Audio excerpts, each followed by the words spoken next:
Bueno, toda la semana hemos examinado las glorias de nuestro Señor Jesucristo. Ha sido una experiencia maravillosa, ¿no es cierto? Simplemente comunión rica, pláticas, alabanza, instrucción. Nos sentimos como si hemos sido levantados a los lugares celestiales. Hemos visto su majestad y su gloria. Hemos tenido nuestro propio acontecimiento del monte de la transfiguración y como los apóstoles hemos caído postrados delante de Él en asombro humilde y como los discípulos en el monte no queremos que termine. ¿Podemos simplemente quedarnos y vivir en esa tienda de campaña? Ya tenemos una tienda de campaña. Creo que lo que estoy tratando de decir es que hemos sido santificados esta semana. Porque la santificación ocurre como un ministerio del Espíritu Santo cuando vemos la gloria de Cristo. 2 Corintios 3, 18. Somos llevados de un nivel de gloria al siguiente. Ver la gloria de Cristo es una experiencia transformadora. No hace mucho tiempo atrás acabé de predicar a lo largo del Evangelio de Juan. Durante 116 semanas preparé hora tras hora, día tras día, y prediqué quizás la 10ª parte de lo que estaba en mi corazón al final de cada semana de estudio. Viví durante 116 semanas en el Evangelio de Juan, en la gloria de Cristo. Alguien me dijo cuando acabé el Evangelio de Juan, ¿no te sientes bien porque se acabó? Yo dije, no, realmente me siento triste porque se acabó. Día tras día vi su gloria y no puedo contar cuántos mensajes esta semana salieron del Evangelio de Juan. Juan registra sus palabras maravillosas, sus obras milagrosas, culminando en su muerte y su resurrección corporal, seguida por sus apariciones. Y Juan lleva su Evangelio a su gran clímax. Abra su Biblia en el capítulo 20, versículos 30 y 31. Y Juan lo resume todo al decir, hizo además Jesús muchas otras señales en presencia de sus discípulos. De hecho, fueron tantas que el último versículo de Juan, de hecho, dice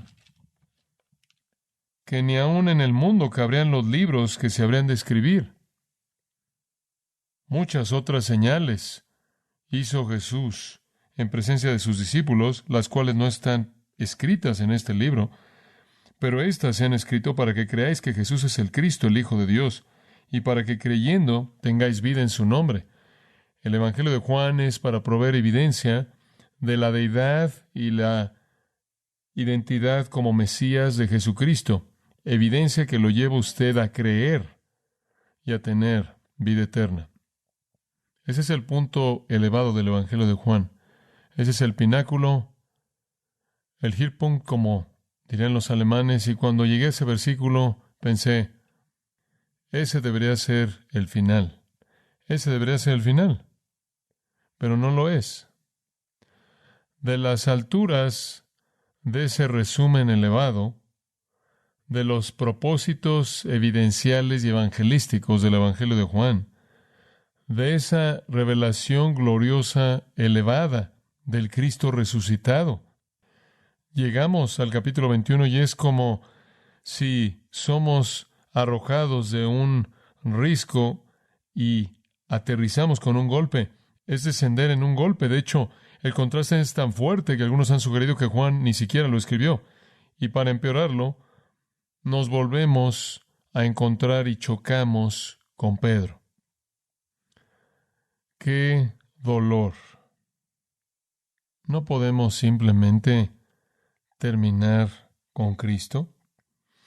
¿Por qué tenemos que regresar a Pedro? Esta es una narrativa muy decepcionante a primera vista.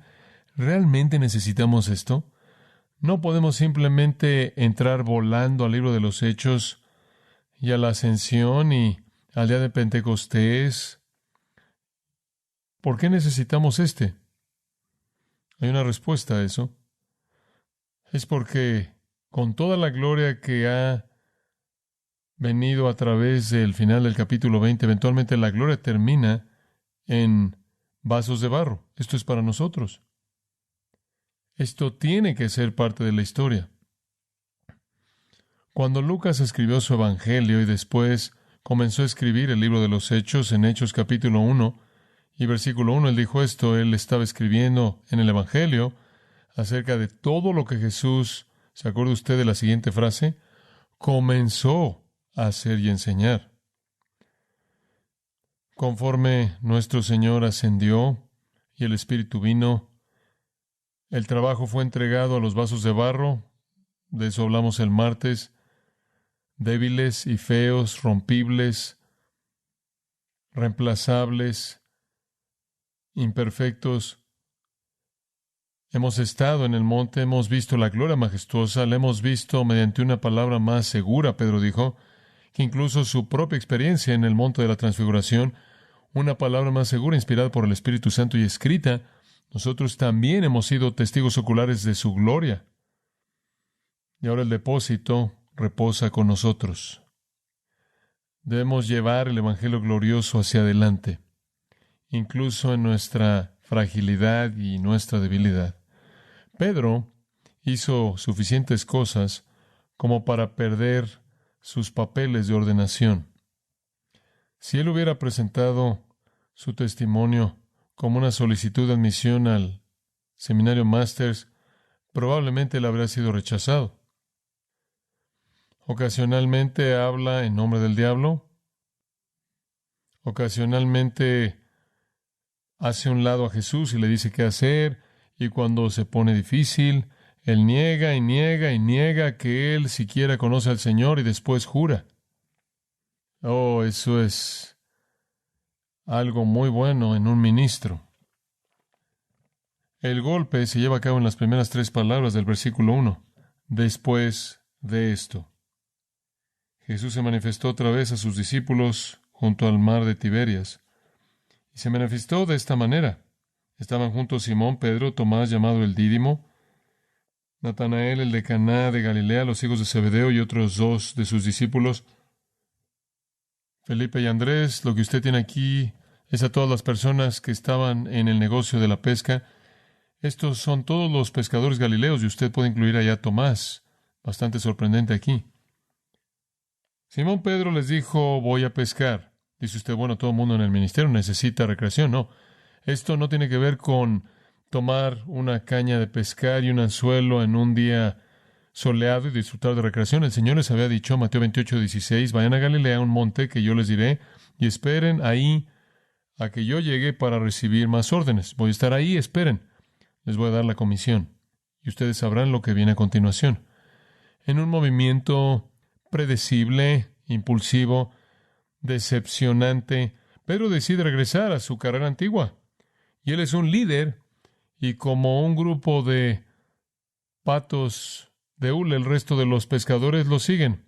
Voy a pescar. En el original hay un sentido de conclusión en esa afirmación. Esto no es recreación, esto es regresar a su vida antigua. ¿Cómo sabemos eso? Fueron, dice el versículo 3, y entraron a la barca, no una barca, y ciertamente no se quedaron ahí en la costa aventando un anzuelo en el agua. Regresaron a la barca, artículo definido. Regresaron a su propia área y regresaron a su propia barca. La barca de Pedro quizás, es una barca lo suficientemente grande para todos ellos. Esta no es una barca recreativa, esta es una barca de pesca y llevaron redes y usted no usa redes para la pesca recreativa. Y en el versículo 7 dice que Pedro se quitó la ropa, él regresó a trabajar. El versículo 8 dice, estaban a unos 200 codos allá afuera. No nada más querían disfrutar de un chapuzón o 2. ¿Por qué hace esto Pedro? ¿Por qué dice voy a regresar a pescar? ¿Acaso no ha visto al Cristo resucitado? Sí. ¿Por qué regresa a pescar? Creo que la respuesta es bastante simple. Él no tenía confianza en absoluto en sí mismo. Él era un fracaso probado. Un minuto él podía estar sirviendo al Señor y al siguiente minuto al diablo. Él puede decir, te voy a seguir hasta la muerte, y después cuando Lo único que tenía que hacer era confesar a Cristo. Él lo negó y lo negó y lo negó y lo negó ante personas irrelevantes en la oscuridad. Él había sobreestimado su sabiduría de manera pomposa. Él se había jactado de su fortaleza. Él había subestimado el poder de la tentación. Él declaró abiertamente que él podía enfrentar cualquier amenaza severa y nunca vacilar en su lealtad hacia Jesús. Esa jactancia insensata lo llevó a la traición abierta. Esa parte de la historia no conocemos si él es diferente de Judas, lleno de duda en sí mismo, un sentido de debilidad abrumadora seria, una historia de fracaso, una ausencia de confianza en sí mismo, inepto. No puedo hacer esto, no puedo hacer este ministerio, pero puedo pescar. Regresemos a pescar. Versículo 4. Cuando ya iba amaneciendo, se presentó Jesús en la playa. Mas los discípulos no sabían que era Jesús. Y les dijo: hijitos, ¿tenéis algo de comer? Eso es irritante. ¿Realmente usted no necesita puntualizar eso? Le respondieron: no. Esta no fue la primera vez que esto pasó. Esto había pasado antes en Lucas 5. Y se acuerda usted que en esa ocasión, cuando Pedro se dio cuenta de que era el Señor, ¿cuál fue su respuesta? Señor, apártate de mí porque soy pecador. Aquí él estaba de nuevo, el mismo hombre pecador en la presencia del mismo Hijo de Dios. Y cuando el Señor dijo: ¿no tienen peces? ¿O sí? Él estaba diciendo esto: ya no pueden pescar. Yo controlo a los peces. No pueden pescar.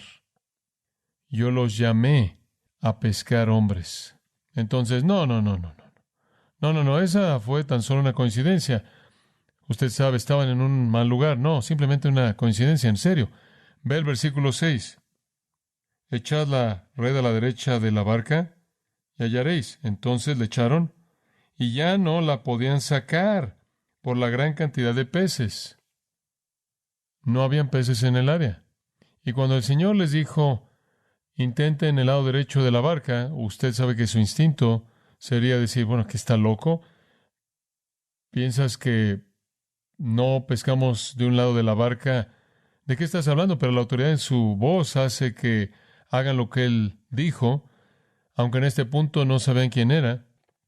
Entonces ellos arrojan la red del lado derecho de la barca. Él dijo: van a encontrar una pesca. Arrojan. No podían sacar la pesca debido al gran número de peces. Por lo tanto, el discípulo a quien Jesús amaba, esto es Juan, le dijo a Pedro: es el Señor. Este es el milagro final en el Evangelio de Juan. Simón Pedro, cuando oyó que era el Señor, se ciñó la ropa porque se había despojado de ella y se echó al mar. Esto es tan característico de Pedro, simplemente fuera de control, impulsivo. Él no ayuda a los hombres que están tratando de sacar esta cantidad enorme de peces. Él simplemente se avienta al agua.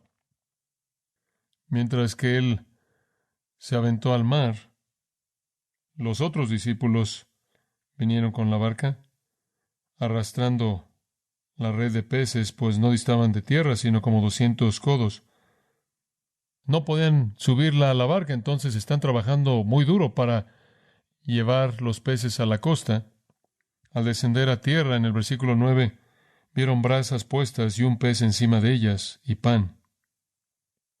Jesús había preparado el desayuno. ¿Sabe usted cómo hace Jesús el desayuno? Desayuno.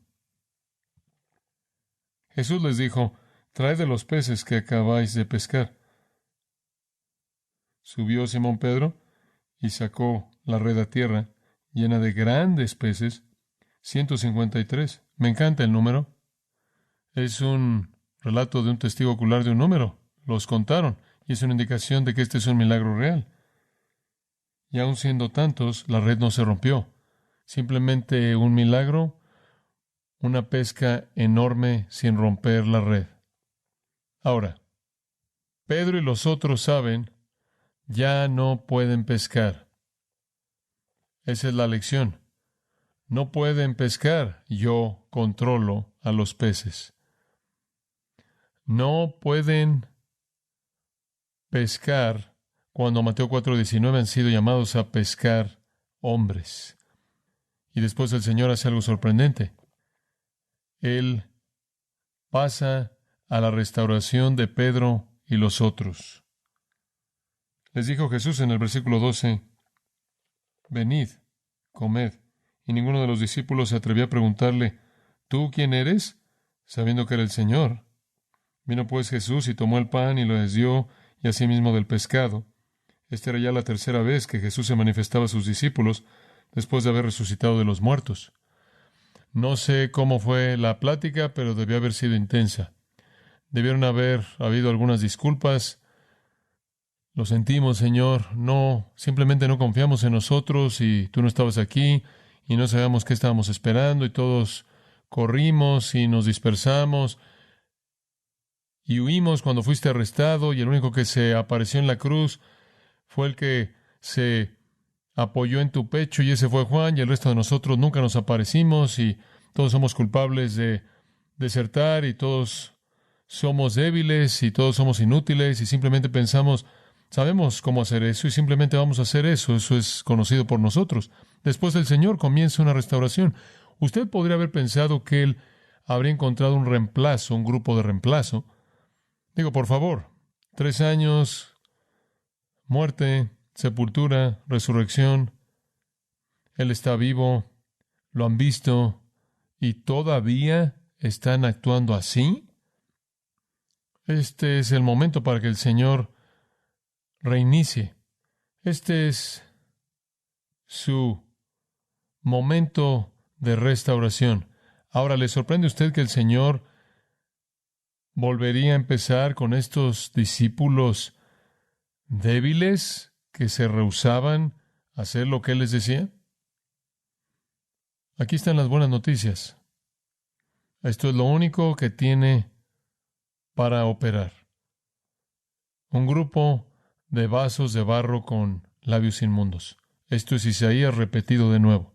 Entonces, ¿cómo es que Jesús, aquí está la pregunta, ¿cómo es que Jesús discipula a un discípulo? ¿Todos ustedes están involucrados en discipulado? ¿Cómo es que Jesús discipula a un discípulo? ¿Cómo es que Jesús restaura a un discípulo desobediente? ¿Cómo es que Jesús lleva a cabo la consejería bíblica? ¿Cómo es que Jesús pastorea a una oveja que se ha desviado? ¿Cómo es que las pastorea? ¿Cómo es que las guía a la santificación y a la obediencia? ¿Cómo es que Él las recupera para que sean útiles? Debe ser un proceso largo y muy complejo. Va a tomar meses, si no es que años. ¿Cómo lo hace Él? ¿Cómo es que Jesús discipula a un discípulo desobediente? ¿Está listo? Él le hace una pregunta 3 veces. ¿Me amas? Oigo mucho acerca de consejería bíblica, discipulado. He visto complejidad que se ve como la parte de atrás de un tapete persa. He leído libros interminables, paradigmas de santificación. ¿Cómo es que Jesús discipuló a un discípulo desobediente, débil, que vacilaba? ¿Me amas? Es contundente por su simplicidad. No hay ambigüedad en eso, ¿verdad? No hay ambigüedad, no hay misterio. ¿Me amas? Era un niño pequeño, crecí en la familia de un pastor y en cierta manera estaba escribiendo un epílogo para un libro que alguien escribió. Fue maravilloso y estuve de acuerdo con escribir eso. Un poco de recordatorio personal de mi propia historia espiritual y estaba pensando en cuando era un niño pequeño y un adolescente, un joven, y lo único que podía recordar era que todo el mundo decía, necesitas creer en Jesucristo, necesitas creer en Jesucristo. Así era, necesitas creer en Jesucristo. Se me enseñó eso desde que era un niño en el hogar, en casa, en la escuela dominical, necesitas creer en el Señor Jesucristo. Y conforme creció un poco, la gente comenzó a decir, necesitas servir al Señor, necesitas servir al Señor, necesitas hacer algo. Realmente no fue definido bíblicamente, necesitas servir al Señor. Eso era lo que hacías. Y después, un poco más adelante, el énfasis fue, necesitas testificar para el Señor, entonces necesitas creer en el Señor y necesitas servir al Señor y necesitas testificar para el Señor. Entonces estoy en preparatoria y estoy creyendo y estoy sirviendo. Y algunas veces iba a la parte central de Los Ángeles, a la mitad del parque, a la mitad de la ciudad, y estoy tratando de testificar para el Señor. Pero realmente no estoy experimentando ningún poder santificador en mi vida. Y finalmente se me dijo cuando llegué a la universidad que si quería poder en mi vida, necesitaba ser lleno del Espíritu Santo. Y alguien me dio un pequeño folleto en la cruzada estudiantil. Necesitaba ser lleno del Espíritu Santo. Y después siempre era descrito, como usted sabe, mantenerse continuamente lleno del Espíritu Santo. Y esa fue una especie de instrucción pasiva. Entonces, muy bien, estoy aquí. Creo que estoy abierto. Adelante, lléname. Fui expuesto a mucha enseñanza de la vida más elevada, vida más profunda de Keswick. Déjalo, deja a Dios. Me colocó en un modo pasivo esperando que algo me pasara a mí, lo cual me dejó luchando por la santificación. No creo que realmente entendí, incluso cuando vine aquí en 1969, comencé a entender cuando llegué a 2 Corintios 3:18, conforme ves su gloria, eres cambiado a su imagen por el Espíritu Santo. Eso no es pasivo. Eso es activo de manera agresiva. Y comencé a darme cuenta de que mi santificación dependía no de crear un vacío que el Espíritu Santo debía llenar, sino en una búsqueda incansable del conocimiento de la gloria de Cristo. Dije, solo hay una manera de hacer eso. Tengo que ir a los evangelios. Y entonces durante 8 o 9 años enseñé Mateo, 9 o 10 años enseñé Lucas, varios años enseñé Marcos, Juan. Lo único que quería hacer era ver la gloria de Cristo. Fui a Hebreos, enseñé Hebreos. Fui a Apocalipsis, enseñé Apocalipsis. Y unos cuantos años más tarde lo volví a enseñar de nuevo. Fui a Romanos, enseñé Romanos. Unos cuantos años después enseñé Romanos de nuevo. Cuando terminé el Nuevo Testamento hice una serie entera acerca de encuentra a Cristo en el Antiguo Testamento. Simplemente no podía dejar a Cristo. No sé lo que se le ha enseñado a usted, no sé lo que se le ha dicho acerca de la santificación, pero le voy a decir esto. La palabra clara de la Escritura es que su santificación está directamente relacionada a su búsqueda del conocimiento de Cristo en toda su gloria. No es pasivo. La palabra de Cristo mora en abundancia en usted. La palabra, la revelación acerca de Cristo, more en abundancia en usted. Y después llegué al final del Evangelio de Juan, la primera vez, y vi esto, y simplemente me sorprendió la simplicidad de lo que nuestro Señor dijo para recuperar y restaurar al discípulo más crítico del grupo para la primera iglesia. Él solo le hizo una pregunta. ¿Me amas? ¿Has visto suficiente y oído suficiente como para amarme? Siempre había sabido que necesitaba creer en Él y servirle y testificar para Él. No creo que jamás pensé en amarlo. Pero después debería haber pensado así, porque ese es el primer y más grande mandamiento. Amarás al Señor tu Dios con todo tu corazón, alma, mente y fuerzas. Deuteronomio 6, Mateo 22:37. Ama al Señor tu Dios con todo tu corazón y con toda tu alma y con toda tu mente. Ese es el primer y más grande mandamiento. Y Dios ha venido a nosotros en Cristo. Eso se aplica a Cristo. ¿Qué quiere Dios de mí? A favor de Cristo, Él quiere que lo ame con todo mi corazón, alma, mente y fuerzas. Esa es la vida cristiana. Todo está ligado a amar al Señor Jesús con todas sus facultades. 1 Corintios 16:22 dice que si alguno no amare al Señor es anatema, está condenado. Si usted está condenado por no amar al Señor, y lo opuesto de eso es que se le dé vida eterna, lo cual es definido como amar al Señor. El motivo para toda su santificación y el motivo para todo su servicio es así de simple. ¿Me amas? Entonces veamos la conversación.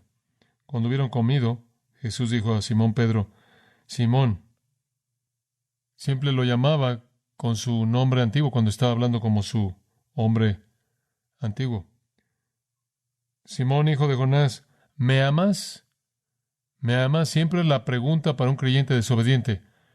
Al corazón, ¿me amas más que estos? ¿Quieres decir más que estos otros discípulos? Eso no funcionaría. Eran tan culpables como él. Todos desertaron, todos regresaron a pescar. Eran desobedientes por igual. No, ¿me amas más que estas barcas y redes y pesas y anclas, instrumentos de tu vida antigua? ¿Me amas más que las cosas que constituían tu vida? Lo cual es como decir, si alguno quiere venir en pos de mí, ¿qué? Niéguese a sí mismo. Usted tiene que dejar todo aquello que constituyó su vida. Él usa la palabra agapao, el amor más elevado, más noble de la voluntad. ¿Me amas más que estas cosas? ¿Me amas más que cualquier cosa en este mundo? Mateo 10:37, él dijo, el que ama a padre o madre más que a mí no es digno de mí. El que ama a hijo o hija más que a mí no es digno de mí. Si tú amas tu propia vida, la vida que tú has creado más que a mí, no eres digno de mí. Él está diciendo, ¿me amas lo suficiente como para negarte a ti mismo? Juan Calvino dijo, ningún hombre va a perseverar de manera constante en el cumplimiento del ministerio a menos de que el amor por Cristo reine en su corazón. Si no hemos concentrado esta semana en Cristo simplemente para efectos de información acerca de Él, sino para efectos de lo que le estoy diciendo esta noche, para que usted lo ame de una manera más grande de lo que jamás lo ha amado usted antes. Creo que Pedro debió haberse sentido muy triste. Él le dijo en el versículo 15, sí, Señor, tú sabes que te amo, pero él cambió la palabra. Él no usó agapao, el amor más alto, más noble de la voluntad. Él lo bajó un nivel, él dijo, te amo. Y él usó fileo, lo cual simplemente significa un afecto cálido. Me caes muy bien. ¿Por qué hizo eso? Porque él fue exhibido. Él era culpable. Él estaba quebrantado. Él fue humillado. Él habría sido un necio si hubiera dicho, te amo al nivel más alto, más noble. Él no puede decir eso. Él dice, Señor, tú sabes que me caes muy bien. Dice usted, ¿esa es una admisión triste? Bueno, no es en cierta manera triste tener que depender de la omnisciencia. Digo, no es ni siquiera obvio que usted tiene que invocar la omnisciencia. Él no dijo, Señor, ¿tú has visto mi vida? ¿No es obvio? No. Él dijo, tengo que invocar tu omnisciencia. Y tú sabes que tengo afecto profundo hacia ti. Permítame decírlelo. Creo que ese momento fue un momento de bendición. Creo que es una bendición cuando el Señor sabe todo y Él sabe que le amamos, aun cuando no es obvio. Lo voy a decir de otra manera. Me da gusto porque el Señor sabe las cosas que yo desesperadamente quiero que sepa, y esa es una bendición tan grande para mí. Estoy bien si Él sabe las cosas que realmente no quiero que sepa. Necesito que sepa que lo amo, porque algunas veces no es obvio. Él sabe que lo amo verdaderamente. No lo amo como debiera. Mi amor no es todo lo que debería ser, pero es real. Eso es lo que Pedro está diciendo. Sorprendente. Digo, esto es sorprendente. El Señor realmente le dice, bosque mis corderos, apacienta mis corderos. Esta es su ordenación. Eres aceptado en serio. Después de todas las cosas ridículas que Pedro ha hecho, y aquí apenas antes de esto, otra evidencia de su desobediencia impulsiva, lo coloca de regreso en el ministerio. Apacienta mis corderos. Y yo simplemente le diría que vea el pronombre aquí, pronombre personal. Son míos, te los estoy entregando. Con mucho menos que amor perfecto que el Señor merece y desea, con amor más bajo en calidad que el Señor recibe de todos aquellos que están alrededor de Él en el cielo, Pedro es restaurado al ministerio con un amor que ni siquiera es visible para nadie excepto por el Señor en su omnisciencia. Alimenta mis corderos, mis pequeños, jóvenes, tiernos, débiles, vulnerables, que tienden a desviarse, que tienden a vagar. Los estoy colocando en tus manos. ¿Sabe una cosa? Cuando pienso en eso, pienso en Juan 17, cuando nuestro Señor al orar a su Padre dice: voy a la cruz, Padre, los guardé, ahora cuando voy a la cruz te los estoy entregando a ti para que los guardes. Cuando Él no podía cuidar de ellos, Él los entregó a su Padre y nada jamás podía sacarlos de la mano de su Padre. Pero aquí está la maravilla de maravillas. Él las entregó a Pedro, mis pequeños corderos. Volvió a decirle la segunda vez, versículo 16, Simón, hijo de Juan o de Jonás, ¿me amas? Agapao. Pedro le respondió: sí, Señor, tú sabes que te amo. Y le dijo: muy bien. Poimaino, pastorea mis ovejas. Le dijo la tercera vez: Simón, hijo de Jonás, ¿me amas? Y en esta ocasión se bajó a la palabra de Pedro y él cuestionó incluso el nivel bajo de amor con el que Pedro pensaba que se podía salir de esto. ¿Realmente tienes un afecto fuerte hacia mí? Esto realmente dolió. Esto penetra en el corazón de Pedro. Esta es una biopsia espiritual. Corta y abre el alma de Pedro. Y Pedro se entristeció. Lupeo, tener un dolor profundo o tristeza en el corazón. No porque fue la tercera vez. Él necesitaba 3 veces. Después de todo, le había negado al Señor 3 veces. No fue porque fue la tercera vez. Fue porque la tercera vez el Señor cuestionó incluso el amor que él pensaba que podía salirse con esto.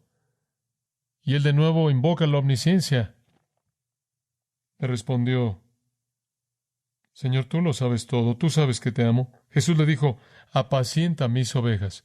Es muy parecido a Isaías, ¿no es cierto? Señor, tú no me quieres, yo soy un hombre con labios inmundos, Isaías 6, y después en la visión usted oye al Señor: ¿quién irá por nosotros? No hay nadie en la visión más que Isaías. Esta no es una pregunta retórica. No creo que él dijo: heme aquí, Señor, envíame a mí, soy un hombre con una boca sucia, envíame a mí. Él probablemente dijo: Señor, ¿me podrías enviar a mí? El Señor dijo: ve, tú eres mi hombre. Siempre son vasijas de barro, ¿no es cierto? Con todas nuestras fallas y todos nuestros fracasos, lo único que pide de nosotros es que en su omnisciencia Él sabe que nuestro amor no es perfecto, pero es real. Es real. ¿No sabía lo que era amar al Señor como joven? Porque no conocía suficiente acerca de Él para crecer en ese amor. El pastoreo meramente es una extensión de amor santificador al amor que sirve. Dice usted: bueno, soy un hombre débil, que está luchando, fracasando, algunas veces una experiencia de labios inmundos, falta de confianza personal, soy indigno. ¿Me amas? ¿Me amas? Hemos intentado esta semana por elevar a Cristo para incrementar su amor. Ahora este amor tiene un costo. Versículo 18. Muy bien, Pedro, ¿me amas? De cierto te digo. 25 veces en el Evangelio de Juan tenemos esa pequeña fórmula, lo cual significa algo muy importante. Este es un llamado verbal para llamar la atención. De cierto te digo, cuando eras más joven, te ceñías e ibas a donde querías. Hacías lo que querías. Mas, cuando ya seas viejo, extenderás tus manos. ¿Qué significa eso? Es un eufemismo para la crucifixión. Cuando ya seas viejo, extenderás tus manos y te ceñirá otro y te llevará a donde no quieras. ¿Cómo sabe usted que es su crucifixión? Porque la siguiente afirmación es Esto dijo, dando a entender con qué muerte había de glorificar a Dios. Y dicho esto, añadió, sígueme. La historia nos dice que Él fue crucificado. Niégate a ti mismo y después, ¿qué? Toma tu cruz. Esta es una ilustración viviente de Lucas 9:23. Pedro, serás arrestado y serás ejecutado mediante la crucifixión. Serás un mártir. Bienvenido de regreso al ministerio. ¿Te acuerdas cuando te dije que si me aborrecieron a mí, te iban a aborrecer a ti? Dice usted, oh Señor, dale un descanso al hombre. ¿Para qué le estás diciendo eso? ¿Quiere usted vivir su vida pensando que a la vuelta de toda esquina está su crucifixión? ¿Por qué le dijiste eso? Creo que esas son las mejores noticias que Pedro jamás oyó en su vida. ¿Qué? Sí, porque lo que le dijo a Pedro es esto: la próxima vez que enfrentes la muerte por mí, no me vas a negar. Creo que él vivió en el triunfo de esa promesa. Esas son las mejores noticias que él jamás oyó. Eso lo fortaleció como hierro para el futuro. Y después, en el día de Pentecostés, se le dio la plenitud del Espíritu y él era dinamita hasta que fue crucificado. Y cuando él iba a ser crucificado, él no pensaba que era digno de ser crucificado como su Señor, y entonces él pidió que fuera crucificado de cabeza. ¿Puede imaginarlo usted diciendo, no voy a volver a fallar? Cuando eso suceda, no voy a volver a fallar, no voy a volver a fallar. Él no tenía confianza en sí mismo, él no tenía historia de fidelidad. Frente al peligro, él era un desastre. La promesa de que él enfrentaría la muerte de manera triunfal y moriría fueron las mejores noticias que él jamás pudo haber oído. Esto es como Lucas 14:26. Si alguno quiere venir en pos de mí y no aborrece su propia vida, no puede ser mi discípulo. ¿Me amas? ¿Me amas lo suficiente como para negarte a ti mismo? ¿Me amas lo suficiente como para tomar una cruz, si eso es lo que pido? ¿Me amas a ese nivel? Hay otro componente. Esto es amor que no solo demanda un sacrificio, sino que demanda obediencia. Observa el versículo 19 de nuevo. Y cuando él había hablado esto, él le dijo, sígueme. De nuevo, esos son los tres componentes de Lucas 9:23. Niégate, toma tu cruz, sígueme. Eso es lo que significa ser un discípulo. Él dice, sígueme. El amor que sacrifica frente a la muerte es amor que obedece en la vida. Pero como todo lo demás con Pedro, todo es difícil. Todo. Versículo 20. El Señor dice, sígueme. Volviéndose Pedro, por favor, esto es imposible. Rebaja un nivel para Andrés o alguien más. ¿Estás bromeando? Volviéndose, él no puede dar un paso al seguir. Y vio que le seguía el discípulo a quien amaba Jesús. Juan nunca se llama a sí mismo por su nombre.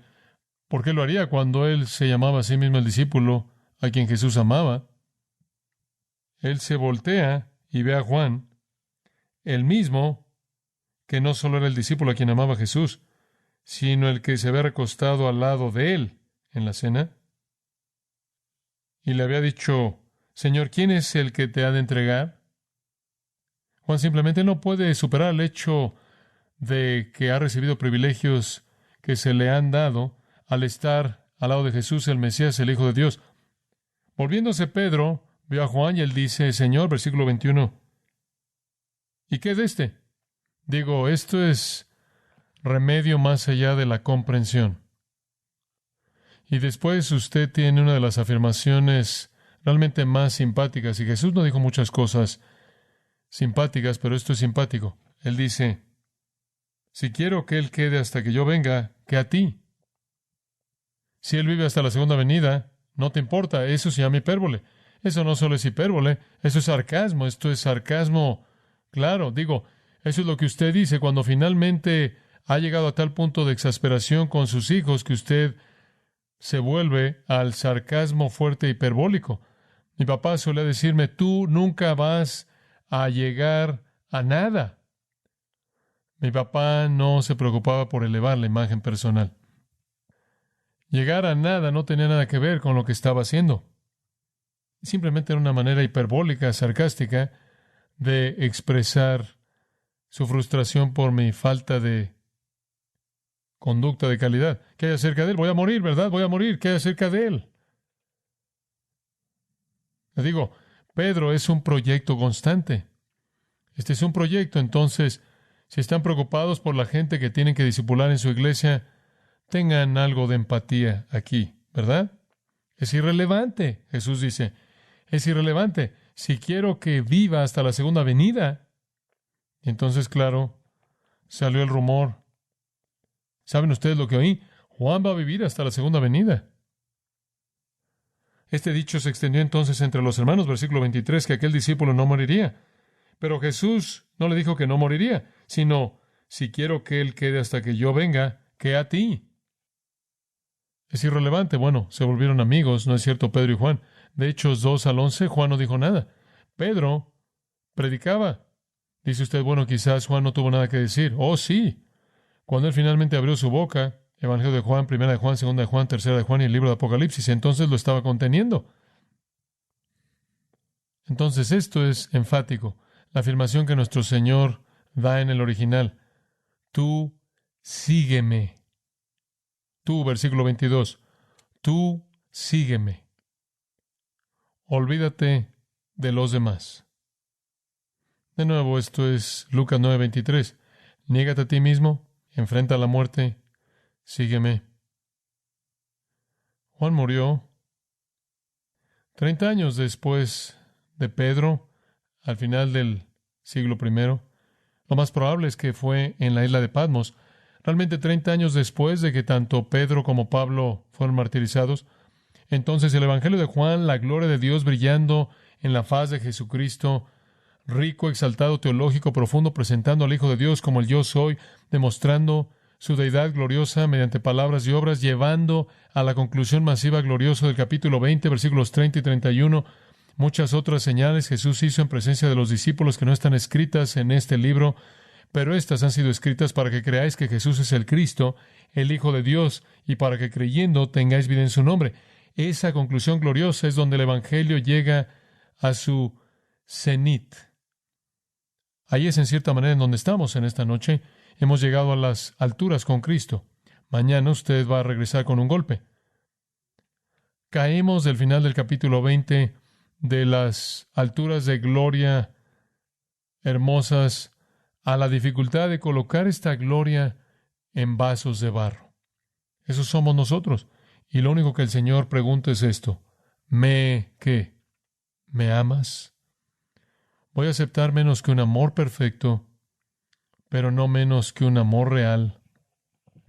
La bendición al final de Efesios, gracia sea con todos los que aman a nuestro Señor Jesucristo con amor incorruptible. Esa no es la elevación del amor, esa es la naturaleza del amor. Es un amor real, es un amor incorruptible.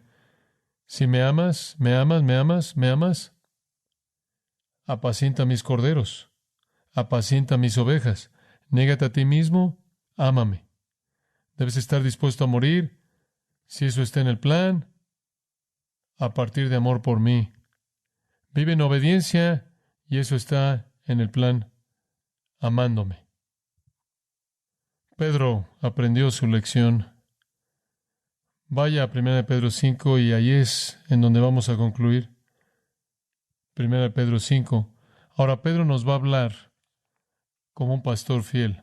Me da gusto que él finalmente llegó ahí. ¿A usted no le da gusto? Pedro escribe, ruego a los ancianos que están entre vosotros, esos somos nosotros. Yo, anciano también, con ellos y testigo de los padecimientos de Cristo, que soy también participante de la gloria que será revelada. Apacentad la grey de Dios. ¿Sabe usted lo que está haciendo? Él está repitiendo exactamente lo que Jesús le dijo 3 veces.